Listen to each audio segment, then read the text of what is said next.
டேஸ்டான வேர்க்கடலை சட்னி எப்படி செய்யுது அப்படின்னு தான் பார்க்க போறோம். இட்லி, தோசை எல்லாத்துக்குமே ரொம்பவே சூப்பரா இருக்கும். அதுவும் குழந்தைங்க ரொம்பவே விரும்பி சாப்பிடுவாங்க.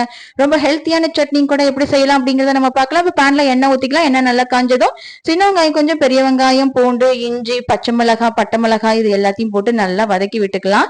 இது கூட 1 கப்பு வேர்க்கடலை போட்டு அதையும் நல்லா வதக்கி விட்டுக்கலாம். நல்லா வதக்கின பிறகு இது கூட தக்காளி 1 தக்காளி போட்டு அதையும் நல்லா வதக்கி விட்டுக்கலாம். நல்லா வதக்கின பிறகு தேங்காய் கொஞ்சம் அதையும் போட்டு லைட்டா வதக்கி விட்டுட்டு கொத்தமல்லி இலை, கருவேப்பிலை இலை அதையும் போட்டு லைட்டா வதக்கி விட்டுட்டு லாஸ்டா உப்பு போட்டு நல்லா ஆற வச்சுட்டு மிக்சி ஜார்ல நம்ம அரைச்சு எடுத்துக்கலாம்.